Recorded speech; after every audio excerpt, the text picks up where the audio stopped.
Hello everyone. इस video में हम करेंगे चैप्टर 8 रचनाओं के साथ खेलना का पार्ट आयतों और वर्गों के विकर्णों की खोज करना। अब तक हम इसके 9 वीडियो बना चुके हैं। ये आपका है 10वां वीडियो है, 10वां पार्ट है इसका।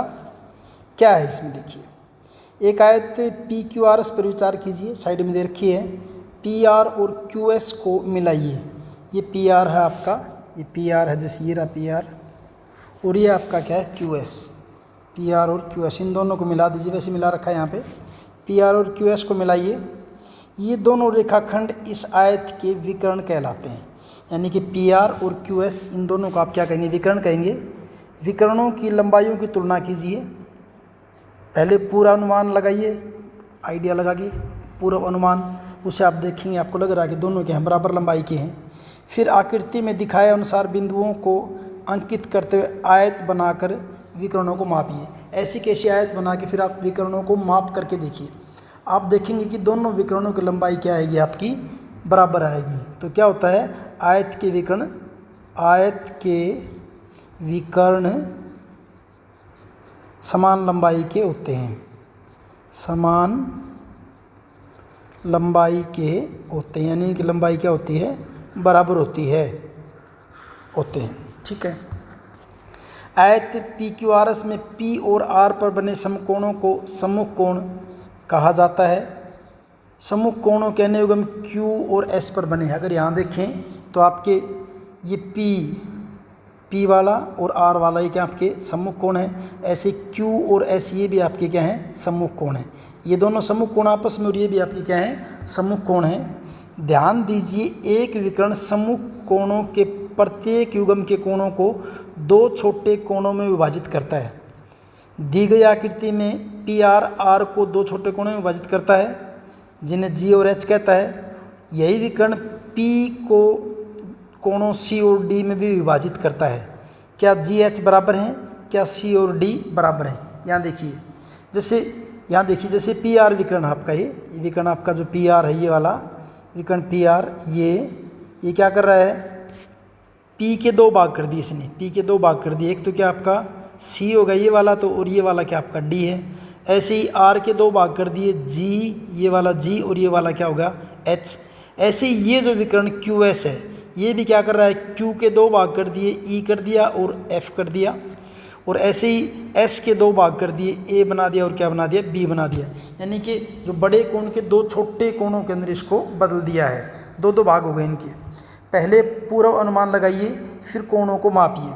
आप क्या देखते हैं, उन कोण युग्मों की पहचान कीजिए जो बराबर हैं। अब इनमें कौन से कोण बराबर हैं वो आप डी ले करके इनको माप करके देख सकते हैं। और अगर आप इनमें देखेंगे ना, देखिए ये आपका मिलेगा ई जो है ई, ये आपको ए के बराबर मिलेगा, जो कि प्रॉपर्टी आप बाद में सीखेंगे। ऐसे बी जो आपका, ये किसके बराबर मिलेगा, आपको एफ के बराबर मिलेगा, एफ के बराबर मिलेगा। आगे आएंगी बातें, ये खोजिए। एक आयत की रचना किस प्रकार करें कि विकर्ण सम्मुख कोणों को बराबर भागों में विभाजित करें।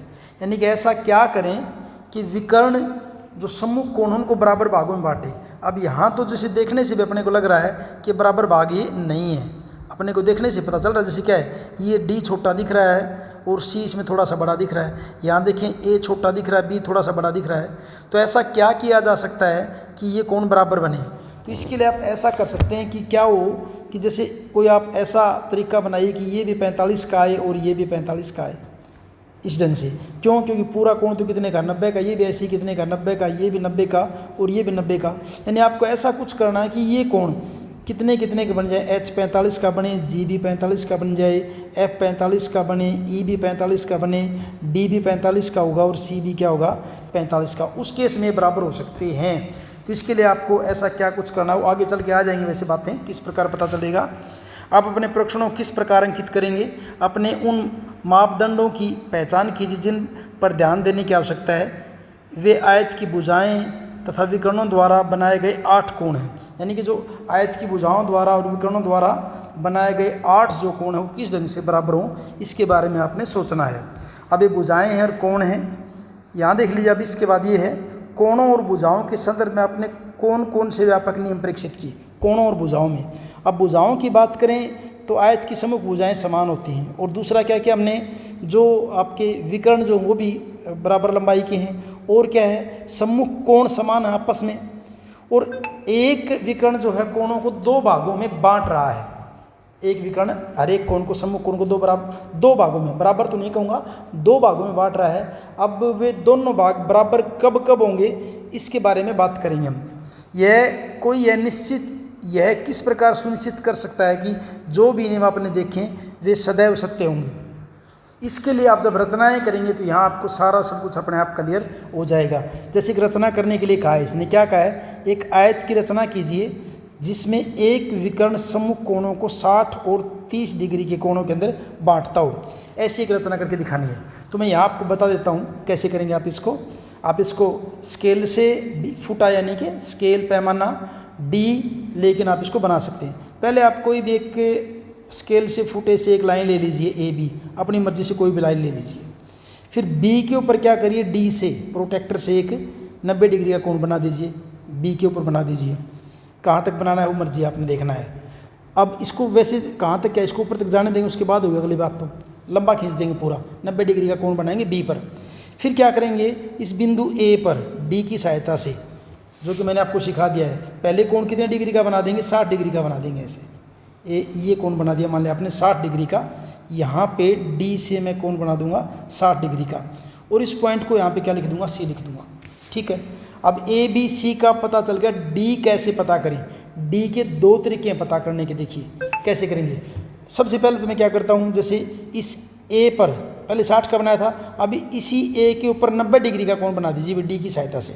90 डिग्री का कोण बनाएंगे जब आप यहाँ पे डी की सहायता से, तो बाकी बचा हुआ कोण अपने आप कितने का बन जाएगा, यहाँ 90 डिग्री का बनाएंगे भी तो ये कोण अपने आप ही कितने का आएगा, जब नाप के देखोगे ना आपको 30 का ही मिलेगा।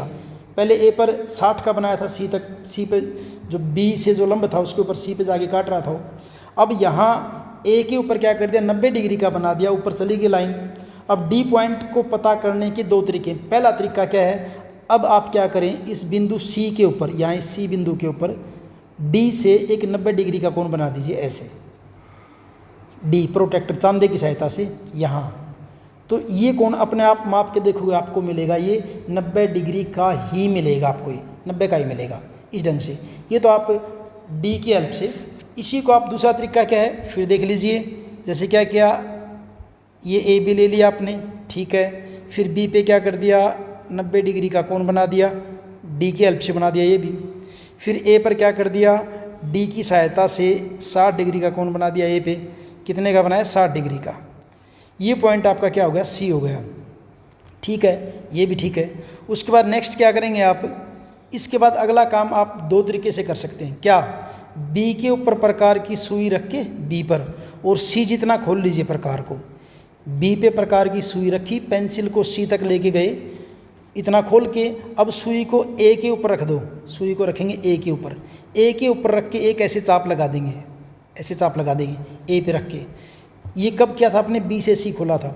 अब प्रकार की सुई को रखिए ए पर, सुई को कहाँ रखिए, ए पर, और ए से लेकर बी जितना खोल लीजिए, यानी उसकी अब चौड़ाई कितनी हो जाएगी प्रकार की, ए बी जितनी हो जाएगी। प्रकार की सुई को रखिए सी पर, और जो खोल रखा है उसकी दूसरी चाप ऐसे लगा दीजिए यहाँ पे, और जहाँ आपस में काटती हैं उनको मिला दीजिए, ये ऐसे मिला देंगे भी। तो ये आपका बिंदु आ जाएगा यहाँ पे डी। और यहाँ भी माप के देखो आपको कोण कितने का मिलेगा, 90 का मिलेगा। इसको माप के देखोगे ये भी आपको 90 का मिलेगा, और ये कोण अपने आप कितने का बन जाएगा, 30 का बन जाएगा जब आप इसको देखेंगे तो। ठीक है, तो ये मैंने आपको, बाकी नेक्स्ट वीडियो में आपको जो आएंगे ना एक्सरसाइज, वहाँ बिल्कुल आपको प्रकार से और डी से लेके अच्छे से बना के दिखाएंगे। फिलहाल मैंने ऐसे बना दी क्योंकि आपको कोण बनाना जो पीछे वाला चैप्टर उसके अंदर हमने सिखा रखा है कि कैसे कोण बनाते डी की हेल्प से। तो ये सारी विधि इसने यही ऐसे ही बताई कि आपने क्या क्या करना है, ये दिखा रखा है। जैसे यहाँ पे 60 का कोण बना दिया इसके अंदर, फिर क्या कर दिया, यहाँ ए के ऊपर एक 90 डिग्री का कोण बना दिया। फिर अगले स्टेप में क्या कर दिया, सी के ऊपर क्या कर दिया, डी की हेल्प से एक 90 का कोण बना दिया, और तो यहाँ डी पे जाए काट जाएगा, ये कोण अपने आप कितने का हो गया, 30 डिग्री का बन गया। ये तो विधि एक थी। दूसरी विधि में क्या किया इसने, देखिए प्रकार को क्या, यहाँ 90 डिग्री का बना दिया इसने पहले ही, प्रकार को पहले ही देखिए कहाँ से, सी से बी तक का खोला, और ये 90 डिग्री का बना के इसके ऊपर चाप लगा दी। मैंने दोनों चाप लगाई थी, इसने यहाँ भी पहले क्या करें 90 का बना लिया है, फिर एक चाप लगा दी यहाँ पे, और फिर सी और डी को क्या कर देगा, मिला देगा, तो आपकी ये आयत तैयार हो जाएगी। अब एक और दे रखा है ऐसे ही, एक आयत की रचना कीजिए जिसकी एक भुजा 5 सेंटीमीटर और विकर्ण कितना आपका 7 सेंटीमीटर का है। इसको कैसे करेंगे आप, देखिए इसके लिए इसने जो भी कर रखा है उसकी बजाय मैं देखिए आपको ऐसे बता रहा हूँ, ये सारी विधि बता रखी है। आपने करना क्या है, एक आयत बना के दिखानी है। आप इसको इस ढंग से बनाएंगे, ये देखिए आपने आयत बनानी है।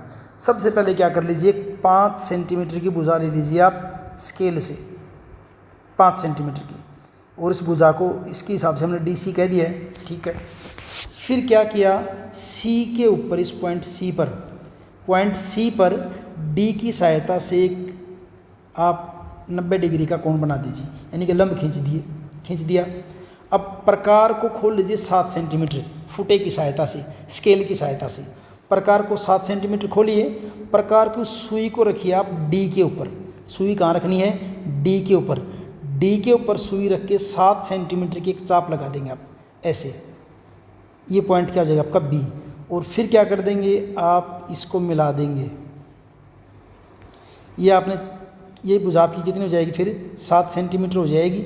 नीचे D से आपने कितनी ली थी, ये आपने 5 सेंटीमीटर ली थी। उसके बाद नेक्स्ट स्टेप आप 2 काम कर सकते हैं। D के ऊपर आप 90 डिग्री का कोण बना दीजिए, ये इजी वाला कर लेते हैं। D के ऊपर क्या करेंगे हम, इस पॉइंट D के ऊपर D की हेल्प से, चांदे की सहायता से एक 90 डिग्री का कोण बना लेंगे, D पर बन गया है। अब प्रकार को कितना खोल लीजिए, B से लेकर C जितना खोल लीजिए। भी एक सुई जैसे B पर रख दी, पेंसिल को कहाँ तक, C तक ले आए, इतना खोल के प्रकार को, फिर सुई को D पर रख के और एक चाप लगा दीजिए यहाँ इस लाइन पे ऐसे D पे रख के, तो ये आपका पॉइंट क्या हो जाएगा, A हो जाएगा। फिर A और B को आपस में मिला दीजिए। इस ढंग से आपकी आयत बन जाएगी जिसकी एक भुजा कितनी 5, विकर्ण कितना 7, और BC फिर जो भी आएगी आप उसको माप के देख सकते हैं। तो यहाँ सारा सब कुछ यही बातें बताने के लिए इतना कुछ किया गया है। ये मैंने आपको बता दिया, आपने इसको किस ढंग से करना है, ठीक है, ये सारा बता दिया, ये बता रखा है। उसके बाद ये रचना कीजिए, ये वाला टॉपिक करेंगे हम नेक्स्ट वीडियो में, और इसको मैं बिल्कुल आपका प्रकार D वगैरह लेके ना कागज़ के ऊपर बना के दिखाएंगे नेक्स्ट वीडियो में, इसको अच्छे से करेंगे इसको।